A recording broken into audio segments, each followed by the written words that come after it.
of understanding. Ethiopia, starting with the MOU in January this year. The signature of the MOU between your country. Somalian enshrined in the Non-Aligned Movement Charter.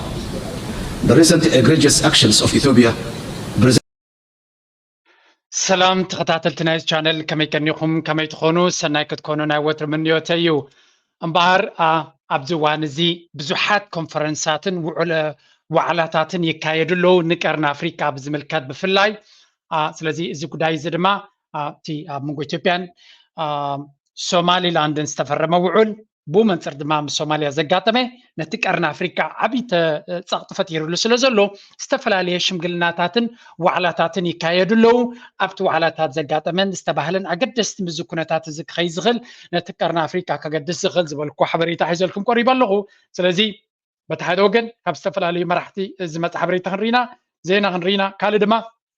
تنتناتات بدك هاجرن بمهرات يرتراويان استوهبه كمون بسكولارس نا افريكا استوهبه نارانا نتكونتات بعمق كنردو كنفتنينا العلامه دما نزي كونتات زامبيبنا كمي غيرنا نقدميت كنقسقس نخل زبل العلامه يو لايك جبرو سبورت جبرو حجزناتكم اي توحدنا بالكو مجمريا بزي وشتاو غداي نا اثيوبيا كنجمرينا بخمي يغلص ولو تحريونا بت انترناشونال ناسغرنا كيدنا بزح مناي مرحت زربان عبريتان كسمينا لايك مقباري توقارصو ليتس جو توسمم عنات دقه بحري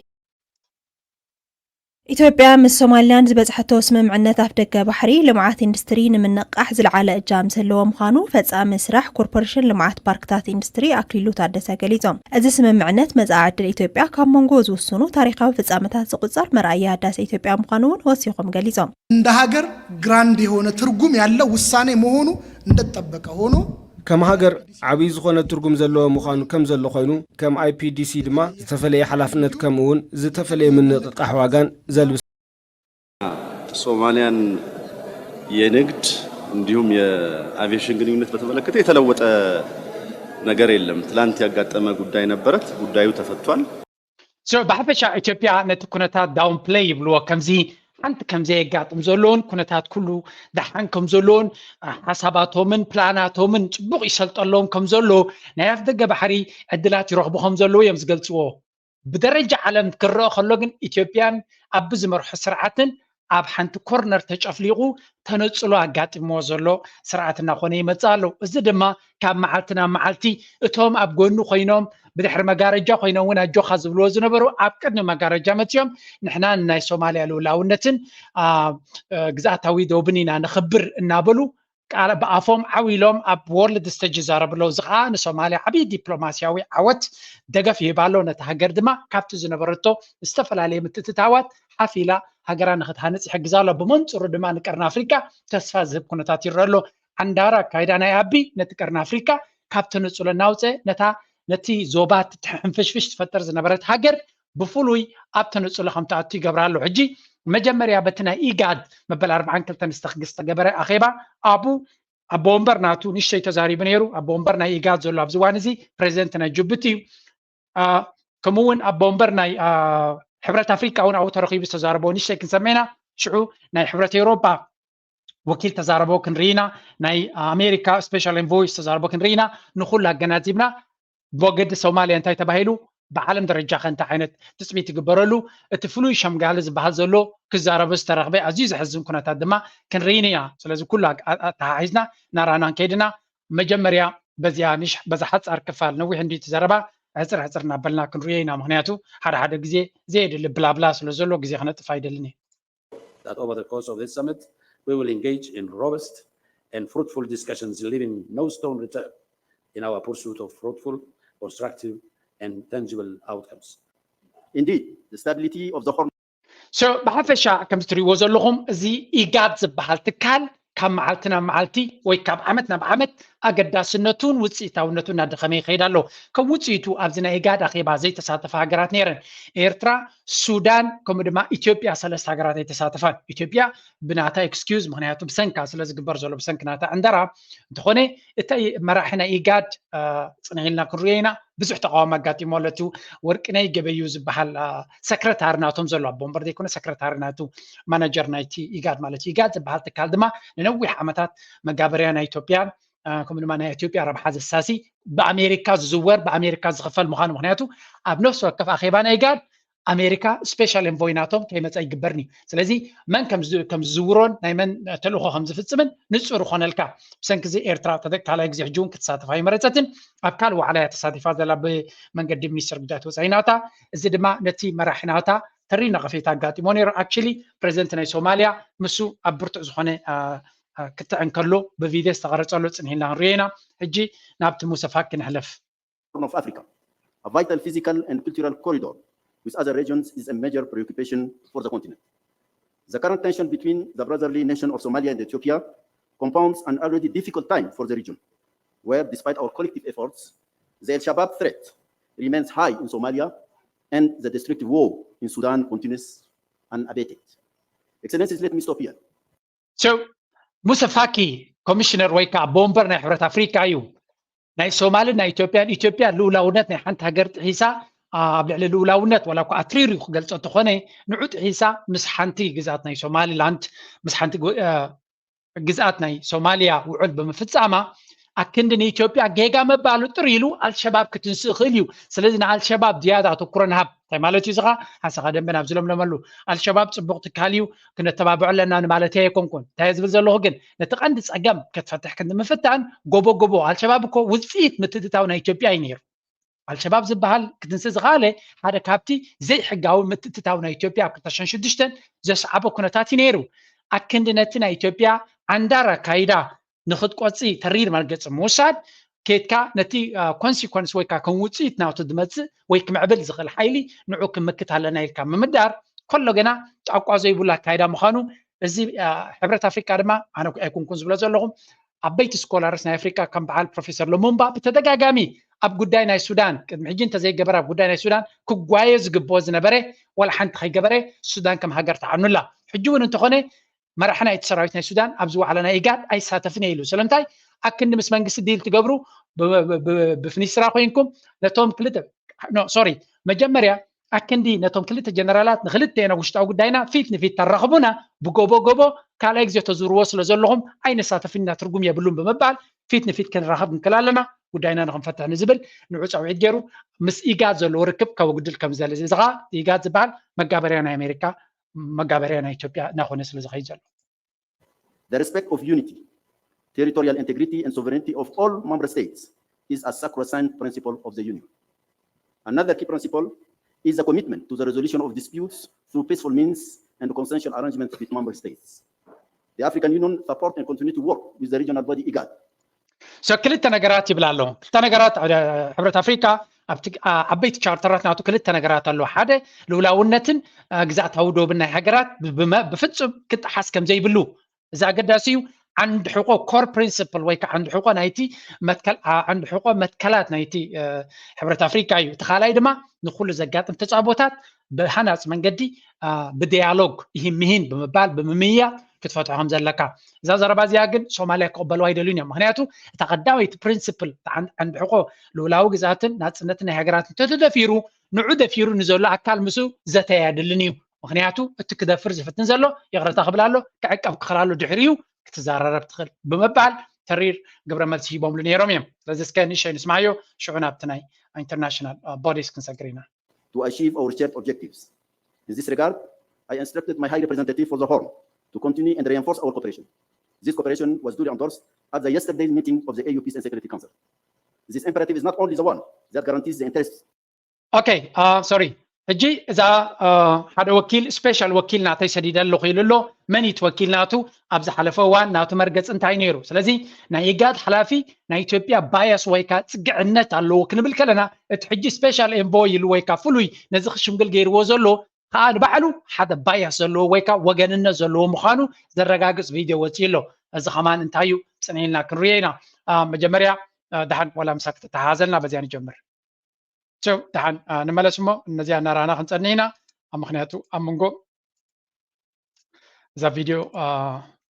تشمو خينا سلصنت نزيا نسمعنا نقتل نمني حصي زلو كم صالكم يجي and the fundamental rights of both countries but is also essential to ward off all attempt at external interference. I urge the leaders of both countries, Ethiopia and Somalia, to engage without delay on this a friend of Somaliland. ኦባሳንጆ ናይጀሪያዊ ፕሬዚደንት ዝነበረ ኣብቲ ናይ ውዕል ፕሪቶሪያ ሸምጋሊ ዝነበረ ሕጂ እውን እንተኾነ ንሱ ተቆፂሩ ዘሎ ንሱ ከም ስፔሻል ኤንቮይ ነቲ ሽምግልና ዋሂብዎ ዘሎ ንሱ ግን ቅድሚ ሕጂ ብዛዕባ ሶማሊላንድ ዝብሎ ዝነበረ ስምዑ ከመይ ገይሩ ክሽምግሎ ዝኽእል ከምዚ ዓይነት መርገፅ ዘሎ Okay, as a video, for some reason, tabla btadagami. Let me give me a second. I'll try to redo this again. Gdin kin sam hasala zalana. Hada gize enkifatkum dagatmu. But let's listen. A friend of Somaliland, and I believe it will be your responsibility to make the African community, all the countries in Africa, to understand your case. And beyond that, the international community to understand your case. And you have, if not. So እንታይ ዝብል ዘሎ ንሶማሊላንድ ከም ሓውኹም ወይ ከዓ መራሕና ኣፍሪካ ከም ሓውኹም ክብል ፀገም የብሉን ግን ጉዳይ ናትኩም ንሶማሊላንድ ከም ሃገር ንክኾኑ ዝህቦም ዝነበረ ምኽሪ ንስኻትኩም ዝበለፀ ሃገር ዘለኩም ብዙሕ ተቐባልነት ክህልወኩም ዝኽእል ናበለ ይዛረብ ነይሩ ስለዚ ኦልሬዲ ንናፅነት ናይ ሶማሊላንድ ዝስዕር ዝነበረ ኣካል ከም ሸምጋሊ ክተምፅኦ ወይ ከም ፍሉይ ነቲ ኩነታት ክህዲ ዝኽእል ክትሓፅዮ ከለኻ ክሳብ ክንደይ ነቶም ሶማላውያን ክሕጉሶም ከም ዘይክእል ስለዚ ኩሉ ተበግሶታት ብሕብረት ኣፍሪካ ዝግበር ዘሎ ዝሕዝን እዩ ካልእ ኣብዚ ጉዳይ እዚ ኢዱ ዘየተወ ንክልትዮም ንጉዳይ ሶማልያ ድማ ሶማሊላንድን ሶማልያን ብሓደ ኮይኖም ሓደ ህዝቢ እዮም እዚኣቶም ኣክቹሊ ኣብ ዓይን ሓቂ መፂኻ ስለዚ ጉዳዮም ክፈትሕሉ ዝኽእሉ ሶማሊላንድ ናፅነታ ክትረክብ ተኮይና እውን ክልትዮም ተዛትዮም ሓደ ቦታ ክገብርሉ ዓለም ሙሉ እንታይ ትብል ዘላ ጉዳይ ናይ ሶማሊላንድን ሶማልያን ናይ ሶማልያ ጉዳይ ክኾን ኣለዎ ባዕሎም ጉዳዮም ባዕሎም ክፈትሑ ክኽእሉሎም እዩ ዝብል ዘሎ ምትትታው ናይ ወፃኢ ሓይልታት ኣይገበር ኣብ ዝበሃለሉ ዘሎ ኩነታት በተደጋጋሚ ግን እዚ ንሪኦ ዘለና ተርእዮ እናቐፀለ ይኸይድ ኣሎ so እስከ ደሓን ንግዚኡ ክንገጥፋ ኢና ንሽተይ ንስማዕዮ then we will move to ናይቶም ካልኦት ዘረባ ድማ An outstanding case, you have what I would call an excellent case. I believe that the difference between your country and Somalia is that there are too many outside hands in their pie, and that is why their pie is neither steady nor so ብሓፈሻ እቲ ጉዳይ ናትኩም ብዙሓት ናይ ወፃኢ ኣእዳው ስለ ዝኣተውዎ ውፅኢታዊ ክኸውን ኣይከኣለን እናበለ እዩ ዝዛረብ ዘሎ it's true እንተኾነ ነቲ ጉዳይ እቲ ሕጂ እውን ተወሳኺ ካልእ ኢድ ጉዳይ ናይ ሶማልያ ዘኽበዶ ናይ ካልኦት ኢድ ስለ ዝበዝሖ ዝነበረ እዩ ሕጂ መጀመርያ ሕፅር ዝበለ መልእኽትታት ካብ ኩላቶም ክንሰመይና ምክንያቱ ነዊሕ ስለ ዝነበረት ዘረባ ሕጂ ናብ መን ክንሓልፍ ኢና ወኪል ናይ ኤውሮጳዊ ሕብረት ኣብቲ ጉዳይ እቲ እንታይ ኢሎም So concern of the development between Somalia and Ethiopia, starting with the MOU in January this year. The signature of the MOU, the Memorandum of Understanding, strained the relations between these two neighbors at a critical juncture for the region and for Somalia. The EU again highlights the importance. So እንታይም ዝብሉ ዘለዉ ቀርኒ ኣፍሪካ ካልእ ጉዳያት ሽግራትን ፀገምን ከለዎም ኣብ ልዕሊ እቲ ዝነበሮ ቮላታይል ወይ ከዓ ብቐሊሉ ናብ ካልእ ክኸይድ ዝኽእል ምክንያቱ እዚ ናይ ኢትዮጵያ ኣብ ዓንቂድዎ ዘሎ ከይተበገሶ ከሎ ኮለ ጌና ኣብ ውሽጢ ኢትዮጵያ ኣብ ትግራይ ዲቕ ዝበለ ውግ ነይሩ ናብ ሓውሲ ሰላም ናኸተ ናይ ኣምሓራ መፅዩ ኣብ ኦሮሞ መዓት ሞትን ስቃይን ዘሎ ሱዳን ድማ ኣብ ሲቪል ወራትያ ብኣሽሓት ዝቁፀር ህዝቢ ሞትን ሽግርን ኣጋጢሙሉ ኣብ ዘሎ ተወሳኺ ዕንደራ የድልዮኒ ነይሩ ኢትዮጵያ ድማ ኣቢ ቀንዲ ጉዳይ ዓዱን ጎረባብቱን ከረጋገዳ እምበር ተወሳኺ ግንባር ናይ ዕግርግር ኣብ ልዕሊኡ ድማ ንዖም ኩሎም ኣስጊዎም ዘሎ ናይ ቀይ ባሕሪ ድማ ካብ መጠን ንላዕሊ ኣብ ኣዝዩ ሓደገኛ ኩነታት በፂሑ ስለ ዘሎ እዚ ኣብ ባንኪድዎ ዘሎ ነቲ ኩነታት መሊሱ ከም ዘኽፍእ ገይሩ ናበለት ኤውሮጳዊ ሕብረት ስክፍታ ከም ዘለዎ ተገሊፅ ኣላ ማለት እዩ of Somalia's unity and territorial integrity. We've done so in the first hour and we stand ready to support Somalia in this endeavor. We stand firm in the belief that positive bilateral cooperation is essential for the region, especially as Somalia is entering a critical year for its security transition. Today represents an opportunity. So, ኤውሮጳ ሕብረት ኣብዚያ ጉዳይ እዚኣ ኣነ ፂሩ ክዛረብ ይኽእል እዩ ካብ መጀመሪኡ ቀልጢፎም መርገፅ ወሲዶም ሉላውነትን ናጽነትን ናይ ሶማልያ ክድንከፍ የብሉን ንዑና ሓለኻዩቲ ርግኣት ናይቲ ዞባ ክመጽእ ዝኽእል ስለዚ ኣብዚያ ተቐላጢፎም መግለጺ ሂቦም ጥራይ ዘይኮነሲ ደጋጊሞም ብመንገዲ ፎሬን ሴክሬታሪ ናቶም ጆሴፍ ቦሬል ገይሮም ኣምፂልኩም ነይረ ደጋጊሙ ንሉላውነት ናይ ሶማልያ ንድግፍ እዚ ተበጽሑ ዘሎ ስምምዕ ድማ ክግበር ተኮይኑ ምስ መንግስቲ ሶማልያ ይከውን ዘሎ ብምባል ትክክለኛ መርገጽ ሒዞም ደጋጊሞም ድማ ኣነጺሮም እዮም ኣሜሪካ ድወጆ ክጻወት ነይራ ከምኡን ኢማራት እምበር ኤውሮጳ ሕብረት ኣብዚያ ትክክለኛ መርገጽ ወሲዶም በተደጋጋሚ ነቲ መርገጽዮም ድማ ኣነጺሮም እዮም ሕጂ ድማ ብወቅዕ መጽያ ድማ ልክዕ ነቲ ዝኣመኑሉ ትደግሞላ እዚ ዓይነት ኣካይዳ ድማ ኣገዳስነት እዩ ኣገዳስነት ኣለዎ ኤውሮጳ ሕብረት ድማ ቅድሚኡ እውን እንታይ ኢለኩም ነይራ ኣቀድም ኣቢሎም ቅድሚኡ እውን እንተኾነ ጉዳይ ናይ ኤርትራ ናይ ኢትዮጵያ እውን ተመሳሳሊ መርገጺ ኣውፂኦም ነይሮም ምስ ናይ ኣሜሪካ ሓዊሶም ኣብ ቀርኒ ኣፍሪካ ሰላምን ርግኣትን ክህሉ ተኮይኑ ዶባት ክሕሉ ኣለዎ ሃገራት ድማ ንዶባት ናይ ሃገራትን ናጽነትን ከኽብራን ንእሱ ድማ መሰረት ናይ ዝምድናታትን ርግኣትን ክኸውን ክኽእል ኣለዎ ኢሎም ነይሮም ስለዚ ኣብዚያ ደጊሞም ብምድጋሞም ኣገዳስነት ኣለዎ for dialogue and trust building. Third, these two crises have a common connector, the Red Sea. The Red Sea is where regional dynamics have their most visible link to global geopolitics and geopolitical developments. The critical waterway, carrying more than 10% of global cargo and 20% of European trade with Asia, has experienced a profound destabilization. بتخكل كعي بحر دما تزرع على السكات بفلاي أوروبا مالت كعي بحري أزيا قد سنزل ويز بس حنا براتنا أوروبا نقدي كاب آسيا يزمت كاب تشاينا ديو كاب جابان ديو كاب كوريا ديو كاب فيتنام ديو كاب إنديا ديو كاب تايلاند ديو እንደዚ ማረ ካብ ብዙሓት ሃገራት መኻልዕ ለኹሉ ኻነዳዲ ካብ ማእከላይ ምብራቅ ይመጽእ ስለዚ እዚ ንብረት እዚ ንግዲ እዚ ወላ 14-15% ንግዲ ናይ ዓለም ተበልና ዝበዝሕ ክፋልናቱ ናይ ኤውሮጳ እዩ ስለዚ መስመር ቀይ ባሕሪ ናይ ኤውሮጳ ኣዝዩ ኣገዳሲ እዩ that's why ድማ ናብ ኤርትራውን ኣገዳስነት ዘለዎ መትከላት ዝቕይሩ ዘለዉ ከምኡውን ሶማልያ እውን ኣብቲ ናይ ፓይረሲ ወይ ከዓ ገማግም ባሕሪ ዓብ ተራ ስለ ዘለዋ እተን ሃገራት ያተን ርግኣት ተዘይብለን ካብ ደገ ባሕሪ ርጉእ ክኸውን ኣይክእልን እዩ ስለዚ ቀጥታ ተጸለውቲ ከም ምዃነን መጠን ድማ ኣብዚ ጉዳይ እዚ ኢድ ኣለወን ድሓንስ ከይክመለሳ ኢና ግዜ ተረኺብና ከይነውሓና ናብ ኣሜሪካ ከንስገርታ ኢሎም Today's meeting also addresses how to lessen tensions following the announcement of a memorandum of understanding, an MOU, between Ethiopia and Somaliland. We are troubled by እንታይ ዝብል ዘሎ ናይ ሎማ ኸይባ ሓደ ካብቲ ቀንዲ ዕላማናቱ እቲ ቴንሽን ወይ ካት ወጥሪ ብሰንኪቲ ስምምዕ ኣብ መንጎ ሶማሊላንድን ኢትዮጵያን ተገይሩ ዘሎ ብሰንኩ እቲ ኩነታት ዞባ ተረቢሹ ከም ዘሎን ከመይ ጌርና ነዚ ኩነታት እዚ ንታሕቲ ክመልሶ ንኽእል ካብቲ ጥርዚ በፂሕዎ ዘሎ ወጥሪ ንታሕቲ ክመልሶ ንኽእል ኣሜሪካ ድማ ትራብል ወይ ከዓ ሕማቕ ተሰሚዕዋ ከም ዘሎን በቲ ሽግር ዘይሕጉስቲ ምህላዋን እዩ ዝገልጽ ዘሎ ድሒሩ እውን ኢትዮጵያ ክኸይድ ምዃኑ እዩ ዝነግር ስለዚ እቲ ዝጥቀመሉ ዝቃልሉ ዘሎ ቃላት ትርር ዝበለ ቃላት እዩ ዝመስል ዘሎ ኣሜሪካ ግን ብወቅዕ ትዛረቦን እቲ ብድሕሪ መጋረጃ ሓደ ሰብ ኣብ ገለ ኣብ ኮሜንት ዲ ወላ ኣብ ትዊተር ጽሒፍለይ ነይሩ እንታይ ኢሉ ኣሜሪካ ብወቅዕ ትዛረቦን ብድሕሪ መጋረጃ ትገብሮን እቲ ብድሕሪ መጋረጃ ዘሎ እቲ መምሕዳር ዝያዳ ስለዚ ሕጂ እውን እንተኾነ ኣትሪሮም ይዛረቡ ከም ዘለዉ እዩ ዝገልጽ We are troubled by what is reportedly included in this MOU. We join the chorus of voices in the region and internationally affirming our respect for Somalia's sovereignty, territorial integrity, and political independence. ኣሜሪካ ብስፔሻል ኤንቮይ ናታ ማይክ ሃመር ንጹር ዝኾነ መልእኽቲ ትህባላ ኣትራቢሉ ንናጽነትን ልኡላውነትን ግዛእታዊ ዶብን ሶማልያ ነኽብር ልክዕ ምስቶም ካልኦት ሕብረት ኣፍሪቃን ካልኦት ትካላት ኢጋድን ካልኦትን ዝበልዎ ምሳቶም ደው ኢልና ንሕና ድማ ሕጂ እውን ደጋጊምና ቅድሚ ሕጂ ጎቦ ዘይኸዱ ነይሮም ሕጂ ግን ንጹር ዝኾነ መርገፂ ይህብለዉ ምክንያቱ ኣሜሪካ ዲፕሎማቲካሊ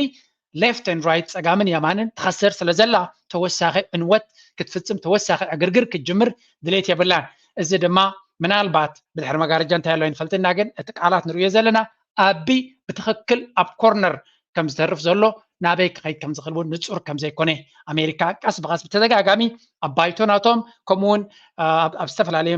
ቦታታት ብትኽክል እቲ ኣካይዳ ናቱ ክቃወምዎ ፀኒሖም ሕጂ ግን ብንጹር ይመፅእ ኣሎ I think ኣቢ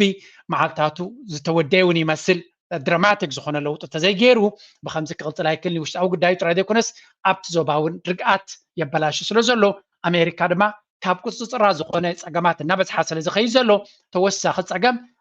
ኣኮሞዴት ወይ ከተወሳኺ ፀገም ከተመስርሕ ከም ዘይትኽእል ምናልባት ግዜ ተገራጭዎም ክኸውን ይኽእል እዩ ድንጉ ኢሉ እቲ ካልእ ምስ ተሃደ እንተዝኸውን ሓዊ መኸስቀሱ ነይሮም ኣብዚ እዋን እዚ ግን ምስ ሑቲ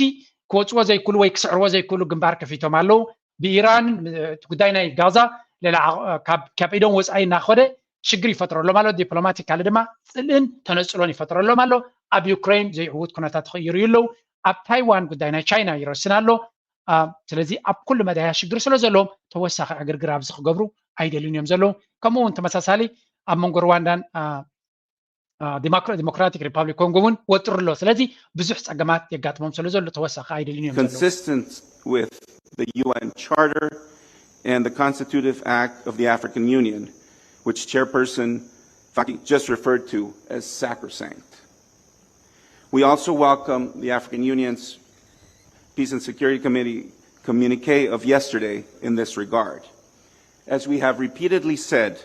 the United States recognizes the Federal Republic of Somalia's sovereignty, its unity, and its territorial integrity, which includes Somaliland. So, እዚኣ ትሪእዋ ኣለኹም ንፅር ትላ ናይ ኣቢ ጉዳይ ሓንቲ ነገር ከርየኩም እየ ኣቢ ኣብቲ ናይ ኢትዮጵያ ጉዳይ ብኸመይ ይኸይድ ከም ዘሎ መን እዩ እቲ ዝያዳ ከምዚ ዓንዳሪ መንገዲ ክኸይድ ከሎ ሱቕ ዝብሎ ዘሎ ወይ ስጉምቲ ክወስደሉ ዝኽእል መን ምዃኑ ኣብዚኣ ሓንቲ ኢንተረስቲንግ ዲስካሽን ኣብ መንጎ ክልተ ስኮላርስ ኣብ መንጎ ኣማንኤል ቢደ ማርያምን ፕሮፌሰር መሓመድ ሓሰንን ኣገዳሲ ዘረባ ኣላ ኣብዚኣ ንሽተይ ክንሰምዓ ኢና ፕሊዝ ላይ ግበሩ ኬትኩም እውን ኣብቲ ቦታ ኬትኩም ራእይዋ ናብዚኣ ግን ነዚ ቻነል ላይክ ምግባር ሰፖርት ግበሩ There is another element to the points that you raised, which is you have Egypt with its own interest, long-standing interest on the Nile. You have now United Arab Emirates taking a very, very active role, not only in Ethiopia, but in Sudan. And the situation in Sudan is pretty bad. But if you add Ethiopia to it, you're looking at a vast area in the Horn of Africa, in Africa, in a mess, in a quagmire, in ways that we've never seen it before. This is going to be a generational type of an event if that is to happen. And you also have the geopolitical dynamics that takes place between the Russians, the Chinese, on one side, and the Europeans, the West, led by the United States, pushing for their own interests. And all this are just, it seems like they're coming to a head in Ethiopia and in some ways in Sudan, but mainly in Ethiopia. And how is that going to impact to the kind of dynamic that you were talking about, the inside dynamic? So, እዚኣ ብጣዕሚ ኣገዳሲት ሕቶ እያ ንኣገዳሲ ሰብ ትሕተት ስለ ዘላ ድማ ብጣዕሚ ከተገድሰና እያ እንታይ ይብላ ኣሎ ጉዳይ ናይ ቀርኒ ኣፍሪካ ብዙሓት ምትእትታው ዘለዎ ኩነታት እዩ ጉዳይ ናይ ሱዳን ንሪኦ ኣለና ኢማራት ከምኡውን ስዑድያ ካልኦት ሃገራት ዓረብ ብቐጥታ ካልኦት ድማ ብተዘዋዋሪ ኣበይ በፂሓላ ሱዳን ሓንቲ ሃገር ዝነበረት መጀመርያ ደቡብ ሱዳን ተነፂሉ ሕጂ ድማ ተወሳኺቲ ሃገር ካብ ቁፅፅር ወፃኢ እናኸደት ትኸይድ ኣላ ናይ ኢትዮጵያ እንተሪእና እውን እቲ ኢማራት ሓይሊ ሕጂ እውን ኣብ ሱዳን ዓብዪ ሓይሊ ዘለዎ ፀገም ዝፈጥር ዘሎ ኣብ ሊብያ ዝነበረ ኣብ የመን ዝነበረ ሕጂ ድማ ኣብ ኢትዮጵያ እውን ብድሕሪ መጋረጃ ከም ዘሎ ንርኢ ኣለና እሱ ጥራይ ከይከውን ድማ እቲ ናይ ጂኦፖለቲካዊ ሓይልታት ቻይናን ራሽያን በቲ ሓደ ኤውሮጳን ኣሜሪካን ብኣሜሪካ ዝመሓደር ድማ በቲ ካልእ እዚኣቶም ድማ ኩላቶም ኣብ ኢትዮጵያ እውን ዓብ ተራ ኣለዎም ምስቲ ውሽጣዊ ኩነታት ምስ ናይ ሱዳን ምስቲ ናይ ሕጂ ምስ ሶማልያ ዝገብርዎ ዘሎ እዚ ኩነታት ናበይ ገፁ ክኸይድ ይኽእል ንዝብል ሕቶ ኣገዳሲ ትዕዝብቲ ክትሪኡ ኣገዳሲ ሓበሬታ ክንሰምዕና listen carefully now. Dynamic that you were talking about. So can you elaborate a little bit on that? Anyway, in fact, in concrete, the one who is administering or not administering, ruling Ethiopia is not Dr. Abiy. It is Mike Hammer. And Mike Hammer is not a sophisticated... سمعكم هذا؟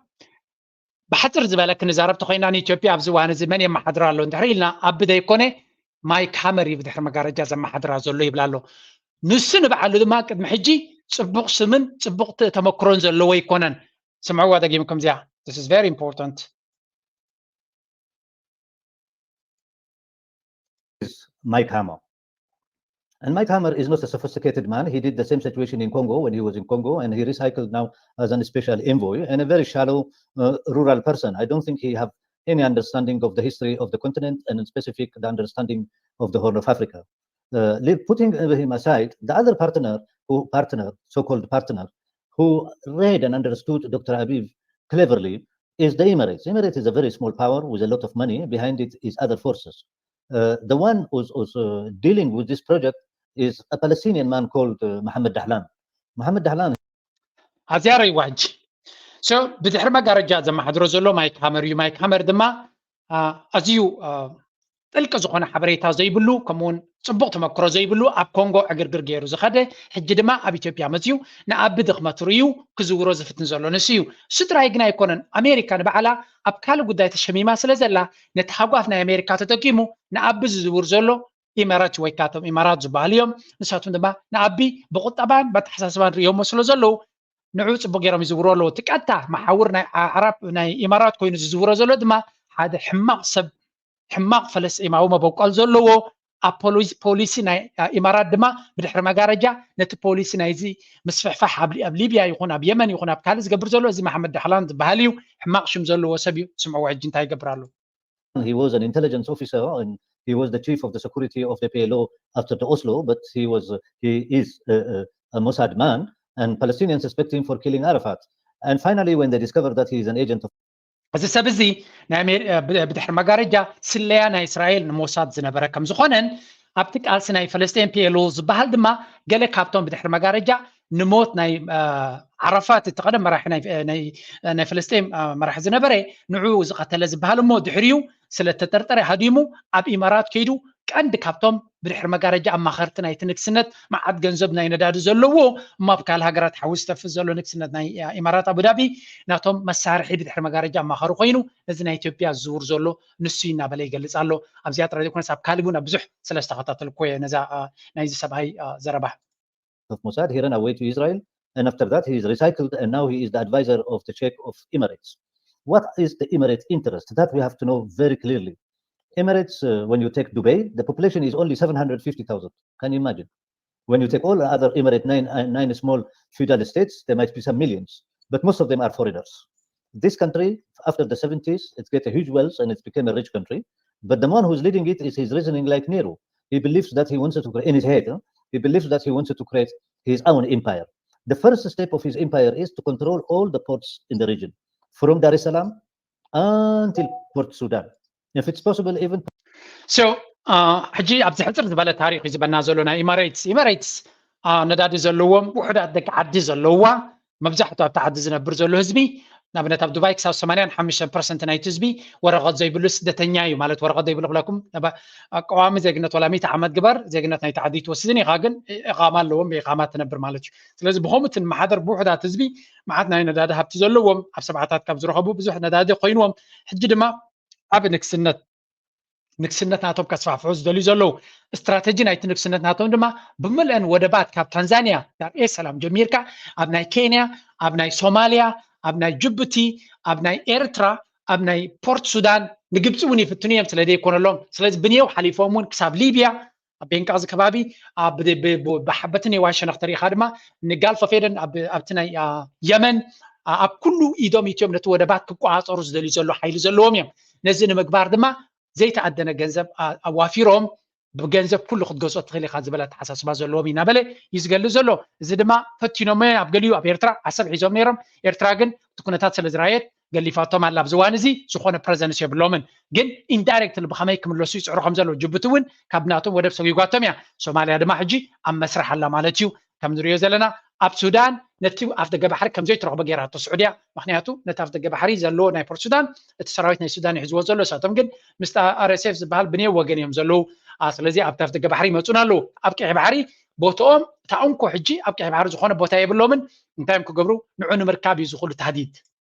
Port Said of Egypt to control it. On the Asian side, all Yemeni ports like Hodeidah, Makha, Aden, and Makalla in Hadramaut. So what he wants is that to connect all these ports, and Dubai will be the hub of all these ports. That is one of his ambition. The second ambition is theft. Theft in a sense is stealing African golds from everywhere by smuggling. And once their appetite became very big, the Emirates built one of the biggest gold refinery in the world in the Emirates. The purpose is to steal all these golds, bring them. እታ ካልአይቲ እዚ ሕጂ እቲ ናይ ዱባይ ዲፒ ወርልድ ዝበሃል እቲ ዱባይ ፖርትስ ዝበሃል ካምፓኒ ናይ ሎጂስቲክስ ናይ ወደብ እንድዩ እሱ ተዓንዲ ሕቆ ኮይኑ ኩለንተን ወደባት ምክንያቱ በዓል ኤርትራ ኣዝዩ ኣገዳሲ ወደባት ቦታ ስለ ዘለወን እቲ ቀንዲ መስመር ናይ ንግዲ ድማ عربيان بينسولا يكونن كأي بحريو كأي بحر خامني زلوا إيرترا جيبوتي سودان ينزلوا بنيهم ناي السعودية كتنكفوا يكونهم سلا دفروا سلازي كابتنا توم مسمرنا لعلي نايب على إيرترا ودبات كسرح كم زخل سلا دفلتو ነዚ ወደባት እዚ ክንቋፀሮ ኣለና ትናትና ናይ ወደብ ዓቕምና ክዓቢ ተኮይኑ ብምባል ድሕሪ ነዳዲ ሓደ ናይ ወደባት ሰርቪስስ ዝለዓለ ቢዝነስ ክኸውን ይኽእል እዩ ብምባል ስለዚ ኣምኖም ኣብሰርሑ ዘለዉ ስለዚ ነዚ በቲ ሓደ ወገን ክሪኡ ከሎ ካልኣይ መደብ ድማ ካልኣይ ፕላናቶም ድማ ወርቂ ምስራቅ ናይ ወርቂ ዓቢ ሪፋይነሪ ኣብ UAE ኣለዎም ስለዚ ኣብ ሱዳን ነቲ ናይ ወርቂ ቦታ እዮም ሒዞሞ ዘለዉ ዝዓበየ ክሳብ 95% ናይቲ ወርቂ ዝወፀሉ ዝነበረ ዕድና ድማ ናብ ዱባይ ናብ ኣቡዳቢ ይኸይድ ከም ዘሎ ወይ ከዓ ናብ ኢማራት ይኸይድ ከም ዘሎ እዩ ዝንገር ስለዚ ብዙሕ ምጉሕጓሕ ናይ ሃብቲ ይግበር ከም ዘሎ ብተዓዲ ይንገር ማለት እዩ ዝብል ዘሎ ተወሳኺ ድማ ኣብ ካልኦት ሃገራት ኣብ ኢትዮጵያ እውን እቲ ናይ ማዕድናት ቦታታት ክቋፀርዎ ከም ዝኽእሉ እቲ ኦጋዴን ዝበሃል ከባቢ እውን ነዳዲ ዘለዎ እዩ ሶማሌላንድ እውን ነዳዲ ኣሎ ስለዚ ኣብኡ እውን ትምትትታው ነቲ ሃብቲ ንምምዝማዝ ልክዕ ከምቶም ኤውሮጳውያን ዝገብርዎ ዝነበሩ ንምግባር እዩ ዝፍተን ዘሎ ይብለና ኣሎ ኣብ ካልእ ግዜ ከምፃልኩም እየ እዚአን ብከምዚያ ንርኣየን ተወሳኺ ናይ ኤርትራ ስኮላር ክንርኢና መጀመርያ ግን ነዚያ ሓንቲ ቪድዮ ከርየኩም ደልየ ኣለኹ እዛ ቪድዮ እጅ ትሪእዋ ዘለኹም ሓንቲ ካብተን ኣዛራቤት ነጥቢ ኮይና ዘለያ እዚኣ ትሪእዋ ዘለኹም ኣብ ሶማሌ ኣብ እዛ ቪድዮ ፕሬዚደንት ናይ ሶማልያ ብቐጥታ ነቲ ናይ ኢጋድ ሓላፊ ቸርማን ማለት እዩ ክዛረቦ ከሎ ወይ ተቃውሞ ናብቲ ከስምዖ ከሎ ምክንያቱ ከምቲ ዝድለ ስራሕ ከምዘይሰርሐን ከምቲ ዝድለ ግብረ መልሲ ክገብር ከምዘይተራየን እዚ ድማ ንብዙሓት ወገናት ከም ዘቆጥዐን እዩ ዝነግር ዘሎ ስለዚ እዚኣ ሓንቲ ካብተን ኣዘራቢት ኮይና ዘላ ነጥብያ ፅንሒልና እውን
The principles of sovereignty, territorial integrity,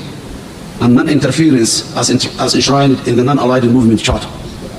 The recent egregious actions of Ethiopia present a grave threat to the non-aligned movement principles. So, ኣብ ካልእ ተመሳሳሊ ዋዕላ ኣብ ዩጋንዳ ኣብ ካምፓላ ዝቃናዕ ዘሎ non-aligned members ወይ ከዓ ናም ዝበሃል ኣብ ኣኼባ ኤርትራን ወኪል ናታ ብዑስማን ሳልሕ ሚኒስትር ጉዳያት ወፃኢ ናይ ኤርትራ ዑስማን ሳልሕ ዝሳተፎ ዘሎ ዓበይቲ መራሕቲ ናይ ሃገራት ናይ ኢትዮጵያ ፕራይም ሚኒስተር አብይ ኣሕመድ ከምኡ ናይ ኬንያ ፕሬዚደንት ናይ ሶማልያ ተሳቲፎም ላብ ዘለዉ ሶማልያ ኢትዮጵያ ልዑል ጥሕሰት ናይ ቻርተርስ ናይ ዝናም ዝበሃል ናይ ሕብረት ኣፍሪካ ከምኡ ናይ ሕብረት ናይ ዩናይትድ ኔሽንስ ከም ዝጠሓሰት ኣትሪሩ ኣብቲ ዋዕላ ኢትዮጵያ ከም ዝነፀገን ከም ዝኮነነን ከም ዝኸሰሰን ከምኡ ድማ ፕራይም ሚኒስተር ከም መልስናቱ ኣብ ደገ ባሕሪ ዘይብለን ሃገራት ብዙሕ ፀቕጢ ከም ዘለወን ከም ዝተዛረባቡ ስለዚ ብዙሕ መፍትሒ እኳ ኣይተረኽበን ግን ፊት ንፊት ዝተረኸቡሉ ኣጋጣሚ እውን ከም ዝነበረ ክኸውን ከም ዝኽእል እዩ ዝንገር ዘሎ and to the peace and stability in our region, the whole of Africa. On January 1st, 2024, a memorandum of understanding was signed by Prime Minister Abiy Ahmed of Ethiopia and one of the regional leaders in Somalia. This MOU grants Ethiopia to annex a corridor to establish naval base in our coastline, a clear violation of Somalia's sovereignty and a breach. Wow. ተሪር ዝኾነ ክሲ እዚ እንታይ ዝብል ዘሎ ዕለት ሓደ ወርሒ ሓደ 2024 ኢትዮጵያ ምስ ሓንቲ ክልል ምስ ሓንቲ ዞባ ናይ ሶማልያ ሓደ MOU ወይ ከዓ ሜሞራንደም ኦፍ አንደርስታንዲንግ ዝበሃል ውዕል ከም ዝፈረመት እዚ ድማ ክፋል ናይ ሶማልያ ብዘይ ፍቃድ ናይ መንግስቲ ሶማልያ ኣኔክስ ወይ ከዓ ምሳ ንኽትሕውስ ኣፍ ደገ ባሕሪ ንኽትሕዝ ሰራዊታ መደበር ሓይሊ ባሕሪ ንኽትሃንፅ ዝገብር እዩ እናበለ ተሪር ዝኸሶም ዘሎ እዚ ድማ ኢትዮጵያ ዓብይ ፅፍዒት ኣብ ወርልድ ስቴጅ of international laws and norms. I repeat, Somalia's readiness towards mutually beneficial commercial and trade agreements along international norms, regional and international mechanisms, such as the Horn of Africa Initiative and IGAD Red Sea Strategy. This offers opportunities for genuine and civilized partnerships, such as the one that exists between the landlocked Republic of Uganda and the Republic of Kenya. ዋው እዚ ድማ እንታይ ይብላ ኣሎ ኣብ ደገ ባሕሪ ዘይብለን ሃገራት ኣብ ካልእ ሃገራት ዝገብሮ ስምምዕ ዓለም ለኻዊ ሕጊ ተኸቲሉ ንኣብነት ኡጋንዳ ኣብ ደገ ባሕሪ የብላን ምስ ኬንያ ዘለዋ ስምምዕ ንሱ ከም ኣብነት ክውሰድ ይኽእል እዩ ካብ ወፃኢ ግን ኣብ ናይ ካልኦት ሃገራት መፂኻ ብሓይሊ ክግበር ዝኽእል ካብ ኢንተርናሽናል ወፃኢ ሶማልያ ቅሩብነት ኣለዋ ምስ ካልኦት ሃገራት ንኽትሰርሕ ልክዕ ከም ካልኦት ሃገራት ዝሰርሖ ንዓለም ለኻዊ ሕጊ ብዘማእክል መንገዲ እምበር ምስ ሓደ ዞባ ናይ ሶማልያ ብምኻድ ዝግበር ውዕል ግን ተቐባልነት ከም ዘይብሉ ኣትሪሩ ተዛሪብሎ ነዊሕ ዘረባ እዩ ሕጂ ብልሲ ኢልና ናይ ኤርትራ ኬላ ነዚ ጉዳይ እዚ ኣመልኪቱ ናይ ኣቢ ኢንቴንሽን እንታይ ክኸውን ከም ዝኽእል ዝገልፅ ሓደ ናብቲ ናይ ኤርትራ ውሽጣዊ ጉዳያት ከያተና ከለና ነዚኣ ናይ ኤልያስ ኣማሬ ዝገበራ ኢንተርቪው ሓንቲ ንእሽተይ ክፋልናታ ክንሰምዕ ኢና እዚ ነቶም ካልኦት እዚ ናይ ኦሮሞ ዕብለላ ብመልክዕ ማጆሪቲ ሩል እዚ ከዓ እዩ እዚ ሕጂ ኣብ ሶማሊላንድ ዘእትዎም ዕንደራ እዚ ናይ ሜሞራንደም ኦፍ አንደርስታንዲንግ ኣፈሪምካ ናይ ባሕሪ ኣፍ ደገ ገለ ምርካብ እሱ ከዓ ባክፋየር ገይሩ ዓለማት ክኩንኖ ኣላ ዘምፅኦ ሓንቲ ፋይዳ የለን ዋላ ባዕሎም ሕጂ ቶም ናይ ኦሮሞ መውራቲ 40 ገለ ዝኾኑ መግለፂ ምፅኦም ኣለዉ ዝቐረበ በዓል ጀዋሃር መሓመድ ፕሮፌሰር ዝጌል ቀቢሳ ገለ ዋይ ቢካዝ እዚ ካይዳ እዚ ሓደገኛ ምዃኑ ነቲ ህዝቢ ኣብ ድምፂ ኤርትራውያን ዮቶቦሪ ትብል ኬትኩም ክትረብዋ ትኽእሉ ታምሉ ትሕዝታ ኦሮሞን ሓደገኛ መዘዝ ዘምፅእ ምዃኑ ስለ ዝተረድኦ እሞ ብሕፅር ዝበለሲ ሰማ ጌርና ንመልሳ ንኽእል ኣንለስ ዘይበርሀ በቃ እሞ ናብታ ካልኣይቲ ክንሰግር ኢና ኣብ ቁፅሪ ክልተ ዘለሃና ሕጂ እቲ ብርዕና መቃልስና ኢልካ ብዙሕ ዝሰራሕካሉ ዝጎስጎስካሉሎ እንዲሁ ሕጂ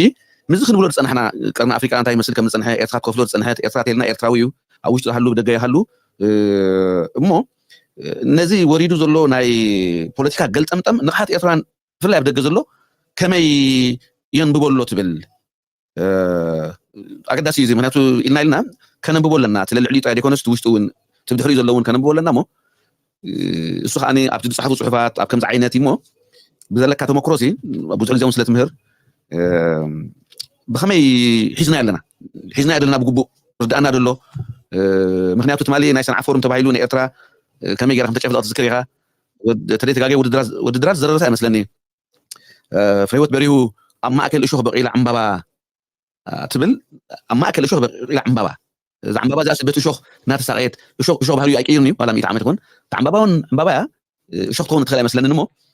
ከመይ ነንብቦ ኣለና ትብል ምክንያቱ ኤርትራዊ ሃምን ቀልቡ ምስ ሃገሩ ስለ ዝኾነ ወታ ንኺድ ጥራይ ትብል ናይ ፍሬህይወት በሪሁ እታ ግጥሚ ናይ ሰሎሞን ድራር እያ መስለኒ ማእከል እሾኽ በቂልና ዕምባባ ኣይንገደስ ብድኳን ዘረባ ንኺድ ንፍጠራ ዓለምና ኣብኣ ጅብታ ደርፊት እያ ከዓ እንታይ ትብል ኣላ ወሪድዎ እዚ ኸዳሚ ተጎርቢሱ ንዳዕሚ እንድዩ ዓሚ ማዓስከ ነይሩ ዓሚ ተቐዳሚ እዚ ቀዳሚ እዩ ተጎርቢሱ እንድዩ ዓሚ ማዓስከ ነይሩ ዓሚ ዘይነፊሖም ነፋፊሖም እዮም ከምዚ ስታይ ዓብዪ ስልዎ ነይሮም ፔፐር ታይገር እምበር ከም ደጊፎም ተላሂዋስ ዘላ መሲሉ ፍስላ ምሻ ኣለና ደጊፎም ደጋጊፎም እዮም ነቲ ኸዳሚ ስርዓት ናይ ወያነ ካካይድዎ ፀኒሖም መጨረሻ ከዓ ርኩመ ሽሉ ወዲቑ ኣብዚ ናይ ሓያል ናይ ተፃብኦ ናይ መኸተን ክንሓልፎ ፀናሕና መድረኽ ሪኢኻ እቲ ናይ ሚድያ መኸተ ሓያል መሳርሒ እዩ እቲ መኸተ ሲ ሓደ ፒላር ወይ ዓንዲ ናይቲ ተፃብኦ ኣንፃር ኤርትራ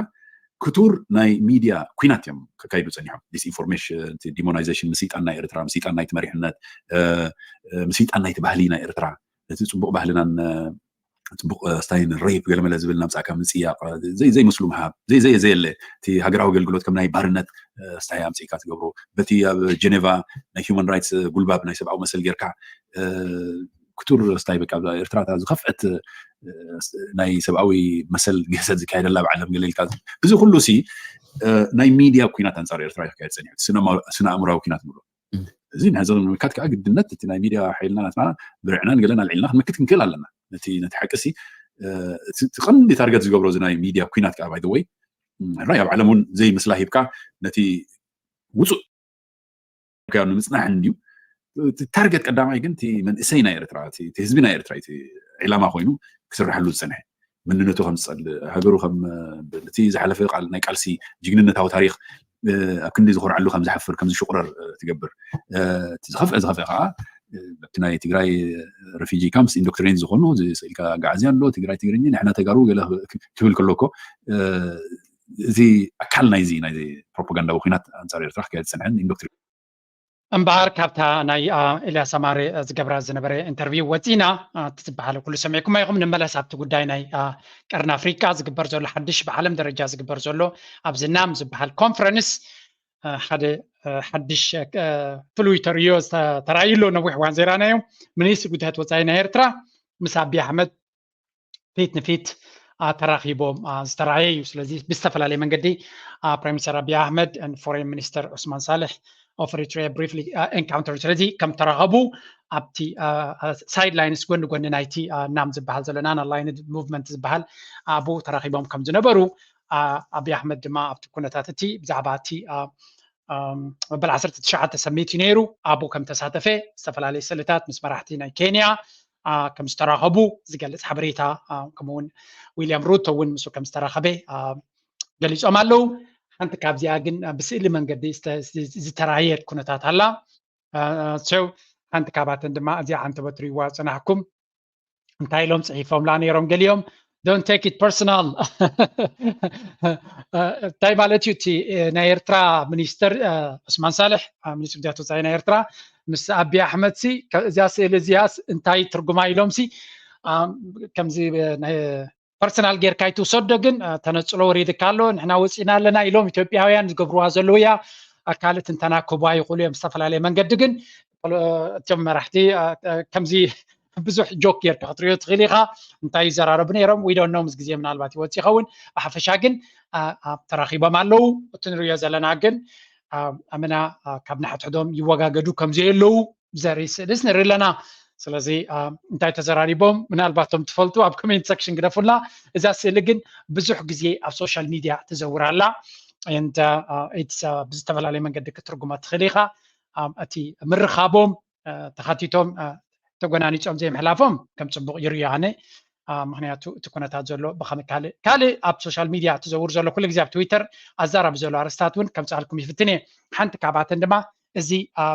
سكرتاري ناي ايجاد تغير كم زلو ريزاين ناو زبل هاشتاج جيروم كم دما بسيلتات تستنى ازي ناي ايجاد حلافي اثيوبياوي دكتور وركني جبيو زبحال بتخكل نتي تكال ناي قرن افريقيا كم مخانمه نعو زي وكل مسارحنا يعبكم زخونه بستفل عليه من قدي بصحات سكولارس ويكا تعزبت ناي تزوبا بستفل عليه من قدي يصفوا له كل خمزلو نتي تكال دما كبري او ديلو له خمزلون بخمسه تقصيلو دما كبر ناي تكال مليسكو قدل كم زغلن سازي كم كابزي كي وصي دما بريزيدنت ناي سوماليا عبزي كم زرانا عنتبو مسو بغتا اب كونفرونتيشن ويكا اب رسون زربا كم استسالو انتي كم زربا يسمعني جن صبق سمعت كم زي بلوم سوماليا متدغاغا مغليص نيرم ابتي كونتات كاب زلا على الجميرو يقاب صبق زخونه تساتفو ويكا ترز بلا مرق مغليص كم زي رايه كم دما ابتي قيبا سمعتا بريزيدنت ناي سوماليا كم تزاربون كم وصيتو دما اب تويتر تدغاغامي كيلا كم زلو نيرترا نقرن افريقيا زوكل مراحل كم زي كونه منيش بدات وصعينا اثيوبيا زنبر عم تصبيل كاب تدغاغام باثيوبيا زمراح تكال نربحنا اثيوبيا زسرع امبر نافريقيا كوكل كم زي كل سلازي ازي تكال زي قاد بحال نقرن افريقيا خغلغل تخوينو نقرن ربحنا نقرن افريقيا راينا نقرن افريقيا زلو مراحي كمرحو كم زلو يقلص لهم حجي حنت فيديو كريكم حاونا معبل بيرتراخ يدخلوا زقبرا ديغانا يقحتيلايو زنجنر نتديغا زمرح زنبريو listen carefully ابزيا صبغت زربا بزعباتي زسرحوا زلو كم زعينا دماك بحجي تدغاغا كم سكفتني مجمريا نمعبل تبابعوا لي كيتكم رايوا ارستبلع لكم ابطلع الرسم باغيركم مرح ميديا كيتكم كتريوا تقولوا هجينا نسمع يسكي وردي امززام كبير كبابه 13 شو عامل كنا انا بسايتو شو عامل ايركرافت زخف انا يقد انا صحاح حدا خاف نز بروجكت مرحت لها خاف كركبت وين كبن وركنا جي كارنمو انتي بدهታት ነይርኩ نحنا بنردو ቋንቋሲ انتي because بتاجرت هاجر كله بزم كينات ودخنا دم هاجر كان زختري رايك عم ما زختنا زختري قلي سلا زي كونه انتي بدهታት ነይርኩ እቲ زعبه ما كلنا خجرمنا ወይ ከዓ خن حسبو ዘለና اكو عينت مدرخ كلخا كم ز عينت لمعته ملب حنصيصكا كسرح إلكا مبغاس نفعلوسي نتي زنبره بدو ናይ ምስዓር ወይ ከዓ ኣዝዩ ቆራፅነት ናይ መንግስቲ የርእካ ማለት እዩ ምናልባት ኩሉ ግዜ ቆራፅነት ናይ ሰብ ኣብ ኩናት ኩናት ብዝዋዕሎ ክልክዕ ከሎ መብዛሕትኡ ግዜ ከምዚ ዝተጋነነ ይመስል ይኾን ግን ልምዓታዊ መደባት እሞ ከምዚ ዓይነት ስትራክቸርስ ብውሽጢ ዓቕምና ምስቲ ዘለና ፀቕጢ ነገራት ከምዚ ዓይነት ስትራክቸር ክንሰርሕ ኢና ጀጋኑ ኣብ ኩናት ጥራይ ኣይኮኑን ዘለዉ ናይ ኩናት ጀጋኑ ኩሉ ግዜ እንዲና ንኸብር እዚኦም ከምዚኦም ዓይነት ኣብ ልምዓት ዝገብሩ ሓወልቲ ክስራሓሎም ይግባእ ናተይ ርእዮተ ጅግንነት ኣብ ግንባርን ኣብ ውግእን ጥራይ ኣይኮነን ኣብ ልምዓት ኣብ ዳግመ ህንፀት ናይ ሃገር ማዕረቲ ናይ ውግእ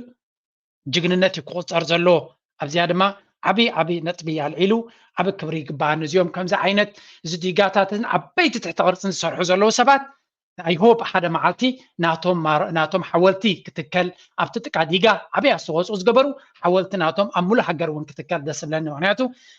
ኪኖ ማዕረቲ ውግእ ብውግእን ብኩናትን እኳ ሃገር ተውሕዝ ተኾንካ ዳግመ ህንፀት ድማ ካብኡ ዘይስንፍ ምናልባት ካብኡ ዝካብድ ዝኽእል ብድሆ ከም ዝኾነ ክንፈልጥ ንቐፅል ኢልካ ሓሲብካ ክትብገስ ቀዳማይ ገፅ ማለት እዩ ከቢድ ብጣዕሚ ከቢድ እዩ ውሳኔ ንባዕሉስ ቆራፅነት ዘድልዮ ከምዚ ጋት ይብልዎ ፃዕዱ ጋት ክልወካ ኣለዎ ከምዚ ስብእነት ክልወካ ኣለዎ በቃ ነዚ ክትውስነሉ መጀመርታ ተወሲኑሉ ከዓ ንህለ ኣቲና ንሰርሖ ኣለና 7 ዓመት ነዊሕ ዝገብሮ ከዓ ልክዕ ከምቲ ትብሎ ዘለካ ብውሽጣዊ ዓቕምካ ክትሰርሕ ኣብ ትሕቲ ሙሉእ ፀቕጢ ናይ ግዳም መብዛሕትኡ ግዜ ገዳ ኣብ ገዛኻ ኮንካ የተሰማቕሮን ኢኻ ኣብቲ ንነብራ ናብራ ምናልባት ዘይሃፍተምና ዘይብለጭለጭና ገለ ክንብል ንኾን ግን ኣብታ ነብራ ሂወት ክሳዕ ክንደይ መንግስቲ ተፃጊም ነታ ሂወት እቲኣ ደካይዳ ዘሎ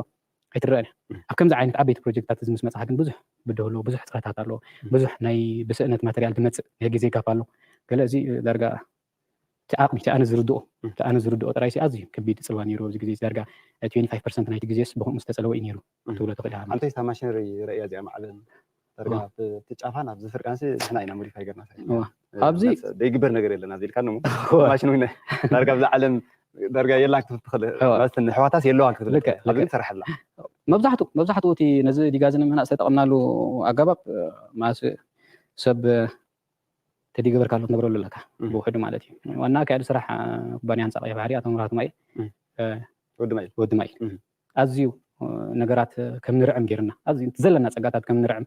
ንካሊእ ዕላማታት ተባሂሎም ዝመፁ ንብረት ከመይ ጌርካ ናብዚ ዝበሃል ዘሎ ልምዓታዊ መደብ ከተውዕሎም ትኽእል ከመይ ጌርካ ኣሚንካ ንዖም ክትሰርሕ ትኽእል ንዖም ክትመልኮም ንዖም ክትገዝኦም ትኽእል ዝገበረ ሓያል ሰብ እዩ ከምዚ ንእሽተይ ኣብነት ኢና ናቱ ምናልባት ትረአ ስለ ዘላ ከም ዓባይ ነገር ንሪኣ ዘለና ሄይታ ዝትሪኦ ዘለካ ሄይት ኣይኮነን ነይሩ ሄይት ሞዲፋይቲ ጌርላ እቲ ቁመት ናይ ዲጋ እናበረኸ ምስ ከደ ባይዘወይ እዚኣ ከም ዝበልካዮ ክሬን ጠጠው ኢላትና ሓንቲ ዓባይ ክሬን ጠጠው ኢላትና ነይራ ንብረት ትመፅእ ነይሮ ትመፅእ ዝነበሮ ንብረት ከዓ ዝብልካዮ ምስ ዝነበረ ናይ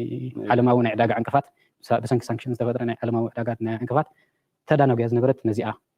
ቀልጢፍና ከም ንዕባ ካብ ጉድጓድ ከይተረፈ ኣውፅያትና እዛ ክሬን እዚኣ ትሪኣ ዘለካስ ግና ኣብ ታሕቲ ፋውንዴሽን ክልናት ሒዚኣ ምሳና ገስጊሳ ሄይታውን ልክዕ ልዕሊ ባይታውን ክትሕግዘና ስለ ዝነበራ ሞዲፋይ ገይሩ እዚ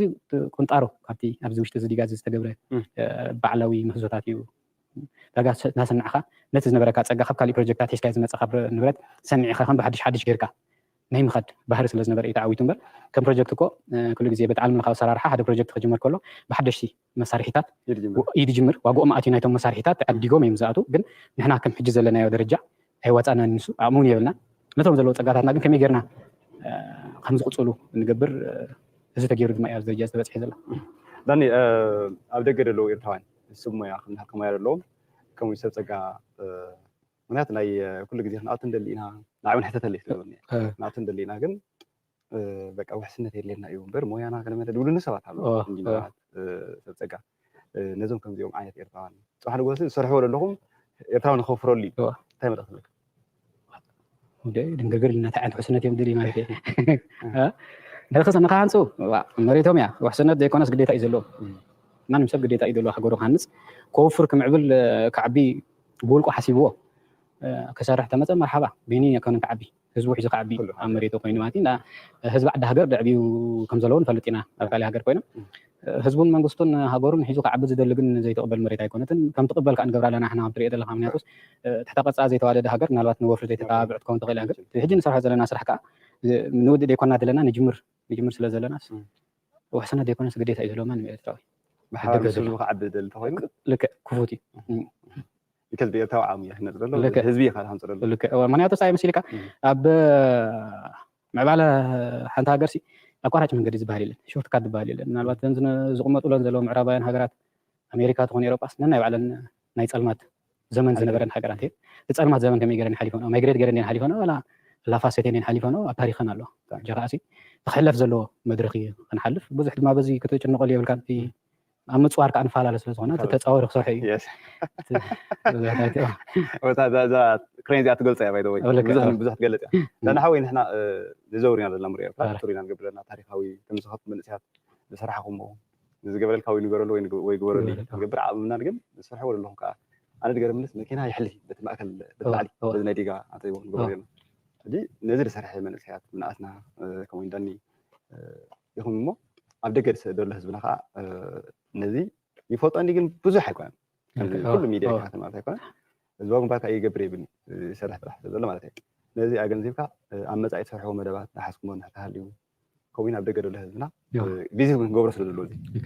ክሪእዎ ስለ ዘለዎ ተበላኽለካ ናይ መወዳእታ ሕተ ወታ እንታይ ኣላ ሓንቲ ምስላ ናይ ስድራ ኩሉ ግዜ ተሰምዐ ኣደበይና ናሓድር ኢሎማ ደቃሲ ኣቦኹም ኣብ ዘሕደሩና ሕጂ መሪሕ ውድብ ኣለና መንግስቲ ኣለና ሒዝዎ ዘሎ መደባት ብእምነት ኢና ንሰርሕ ነገልግል ዘለና ዝመዛዘብናዮ ከዓ ካብዚ ዝብርትዕ ኢምፖርታንስ ዘለዎ ፕሮጀክት ተዳሊኹም ዘሎ ርግፀኛ እየ ግን ኣብቱ ናይ ካፓሲቲ ናተይ ኣብቲ ናተይ ደረጃ በፂሐ ዝያዳ ናይ መንግስቲ እማም ስለ ዝኾነ ዝኾነ ሓደ ዓብ መንግስታዊ ኣካል ክዝትየሉ ወይ ከዓ ክሕብሮ ይመርፅ ኣነ ከም ሰብ ግን ኩሉ ግዜ